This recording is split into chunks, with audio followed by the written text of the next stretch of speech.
This is the GAC Emkoo, a compact crossover SUV that's built in China and it seats 5 comfortably, so it's a family-friendly SUV. It rivals the Toyota RAV4, the VW Tiguan, the Kia Sportage and the Hyundai Tucson. It's powered by a 1.5-liter turbocharged engine that delivers 130 kilowatts and 270 Newton meters to the front wheels via a 7-speed dual-clutch transmission. GAC claim a 6.7-liter per 100 kilometer fuel average.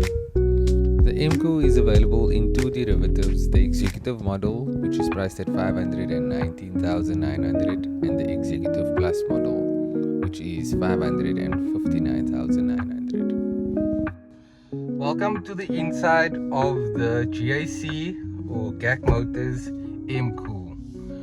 The car's already on, so I'll put it in drive. But before we go, I'll show you it has heated seats, ventilated seats. I'm going to put the ventilator on number 2. The fan is a bit noisy, so I'll put it on 2 for better audio. And then the aircon we can just put on auto, it will go to cold.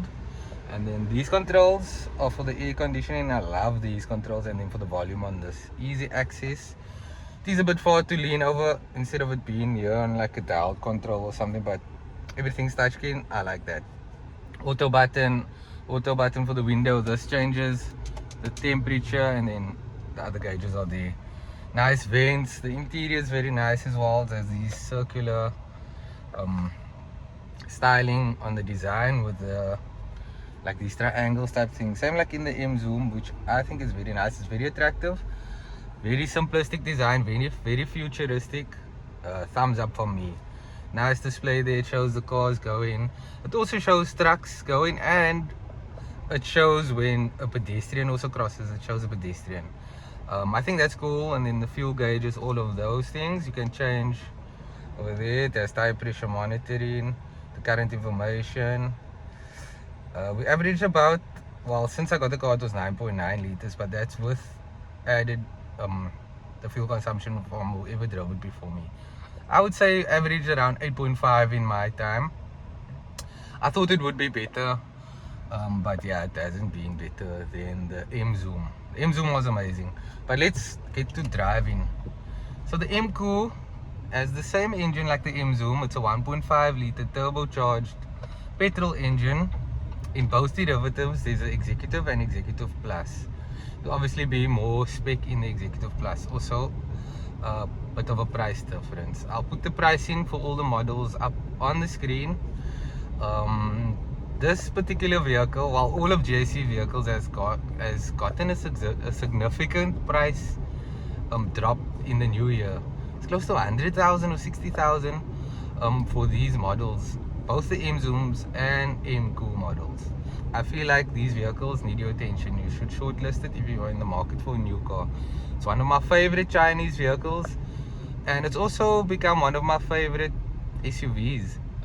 I feel like this one is a bit better than the M Zoom, although the list for car of the year finalist, there's 17 cars. This car didn't make it, but the M Zoom made it. The M Zoom is a bit cheaper. Not sure why this one didn't make it. I thought that this one would make it and the M Zoom didn't. This is the one that I like and that I would recommend to people. The M Zoom is a bit more funky, and it's just more for like a bachelor, I would say, or a female that wants something funky and cool. Also, what this car has is a massive panoramic sunroof. Check that out. You can also see the back seats are looking very nice. But I'm sure you saw these in the cinematics that I overlaid in the video. What is the car like to drive? The suspension is amazing. It feels well planted. It feels nice and firm, but also soft enough for softening the blows of road imperfections. Let's go over this. Like there, I went over that. I did go over it with a bit of the tire, but I mean, you could hardly feel it. It didn't disrupt the car, but you could feel that something different was in the road. Feedback through the steering wheel. Steering wheel is lightly weighted. I feel like there is other modes that you can put the steering wheel in, which I haven't checked out. Shadow driver, parking. Let's see about my vehicle. Okay, so you can open all the windows from here. even the sunroof, open windows, close windows, and then seatback cockpit. You can adjust your seat arrangement from here as well, and the mirrors, and then it has ambient lighting, which is very subtle. It's different colors, and I think it's cool. Ambient lighting is a must-have for all new vehicles. I don't like it when it's loud, I like it when it's subtle, and this vehicle does do that. This vehicle is also powered by a DTS sound system. So DTS sound system has to do with the amplification of the sound and how the sound is decoded, like from your MP3 or whatever. And what that does is it enhances the speakers. It doesn't say, I think these are like no-name speakers, whatever speakers, wherever they sourced it, but the sound system and amplification is DTS. So that does modify the sound, and it puts the channels, bass channel, all those channels, just makes it sound more sweeter, giving for a more well-rounded sound. Just look for a cool song that YouTube won't flag. Let's see this. Okay, so you can hear the well, if you can hear.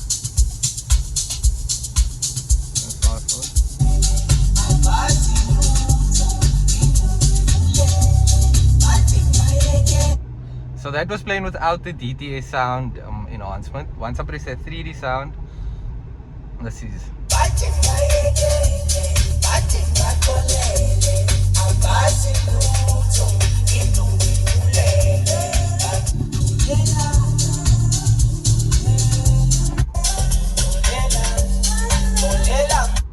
So the sound system is very impressive. It's nice and clear. There's no subwoofer, but there are mid-range speakers that are arranged nicely with the frequencies. They color the frequencies nicely and give you a nice full sound. I do like that. Sound system, I'll give it about the 8 out of 10. You'll be very happy with the sound system. It has USB Type C and Type A connectivity down there, and Apple Android, Apple CarPlay, and Android. I'm not sure about Android Auto. I think it has CarLink, but you guys can check that if you're serious about the vehicle, of course. Air conditioning works quite, sound system works quite. The drive is phenomenal, especially for a Chinese car.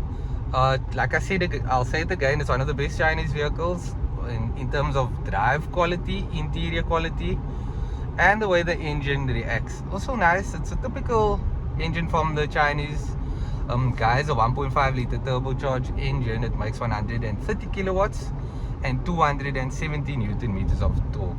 It's sent through a dual clutch transmission. So this dual clutch transmission has 6 gears, and it's also a dual wet clutch, or wet dual clutch, whichever way you want to say it. So in terms of design, the wet clutch is obviously better than a dry dual clutch, but the other dual clutches that we know of from like VW, the multi-clutch from Mercedes is a lot better than this, more responsive, and obviously it has been developed longer than this has. This is very nice though for city driving. I like it. There are 3 drive modes: Eco, Normal, Sport. I just left it in Eco most of the time, and sometimes in Normal. I haven't really tried Sport, but with those other modes you'll get a better response from the throttle. Yeah, and which is one of the issues. There's 2 big issues that I have with this vehicle. It is the throttle response and the braking, how it works. Like when you just want to crawl and maybe stop at the robot slowly and nice and neatly, it's very jerky. Also, like when you want to park in a parking lot and there may be like a little hump just before you need to get up the pavement, or a small little pavement or something, it's a bit jerky, and the accelerator pedal, it's like it's gonna gooi, so you need to be careful for that. The second thing is the driver assistance. I think it's called ADAS or ADA. Let's just see what it's called. Where's that thing called now? Not shadow driver, smart parking. Where is that thing? Oh yeah, that's the thing that will link your phone. Yeah, I can't find it. The drive mode. Oh, is it here about this vehicle? Yeah, here we go. So there's Eco, Comfort, Sport. Let's put it in Sport. Sport mode, you can feel the difference. It has ESP, which is traction control, lane departure assistance. It's off right now. Forward collision warning, side slope assistance, that's like hill descent. It has speed recognition, warning, so when you go over the speed limit, it will like make a little bell sound.